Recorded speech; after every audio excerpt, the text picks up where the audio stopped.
করেছে।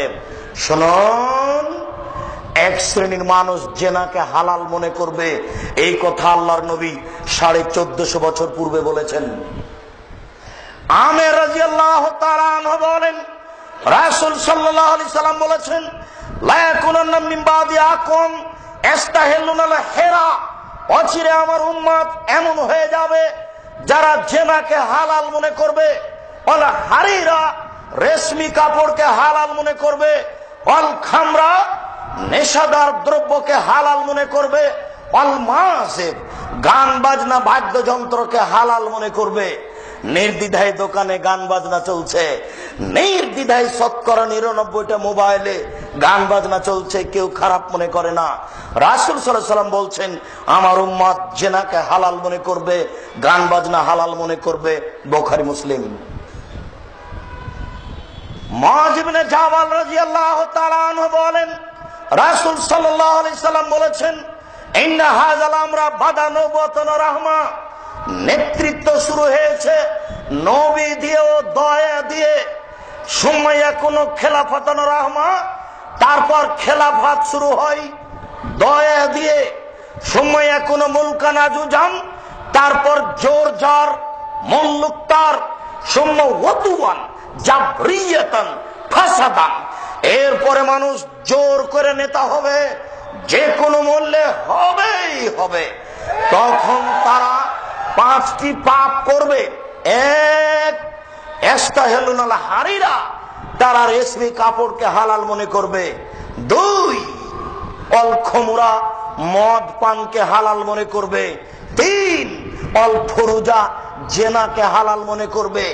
এই দেশের মাটিতে যারা গার্মেন্টসের পরিচালক, যারা দেশের দায়িত্ব পালন করে, চেয়ারম্যান, মেম্বার, এমপি, মন্ত্রী, ডিসি, এডিসি, ভাইস চ্যান্সেলর, তাদের হাজারো হাজার পুরুষের সাথে হাজারো হাজার নারীর জেনা চলে। তাদের কাছে জেনা কোনো বড় কথা নয়। প্রায় মানুষেরই পাওয়ার যত বেশি, জেনা তত বেশি। আমি অনুবাদক, 1450 বছর পূর্বে তিনি যা বলেছেন আমি তা অনুবাদ করে শোনাচ্ছি। তিনি বলেন, তারা জেনাকে হালাল মনে করবে। আপনি তদন্ত করে দেখুন, ঘটনা তাই আছে, 98% জনের তাই আছে।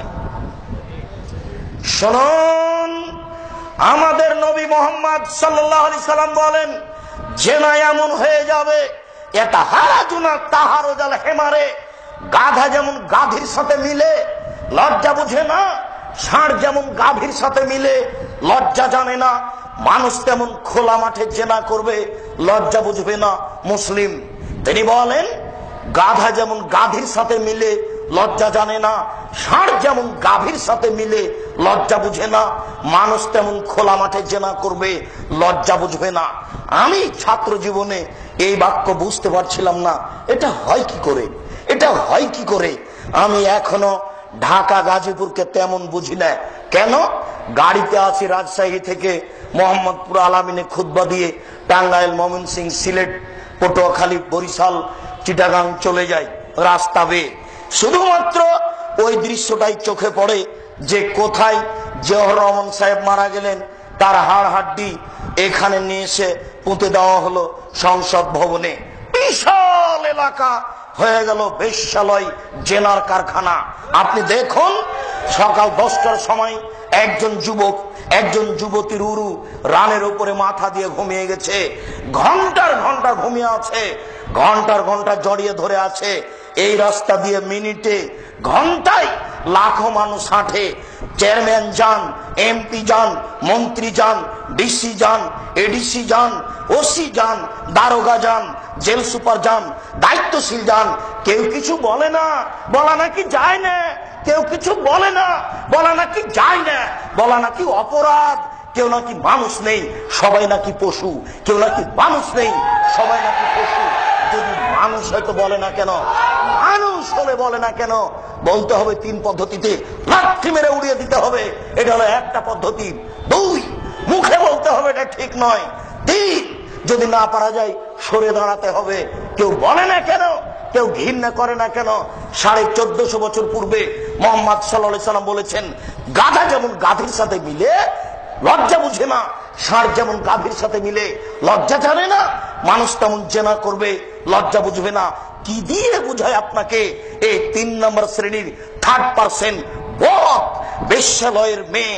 আর এই বদ, নোংরা, বর্বর, অসভ্য, ঘৃণিত বদ সন্তান একজন বেশ্যালয়ের মেয়েকে চেপে ধরে আছে।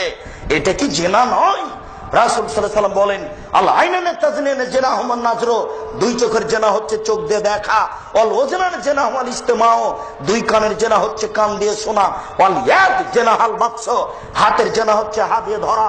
আর রিজল জিনাহাল মাসি, পায়ের জেনা হচ্ছে পা দিয়ে চলা।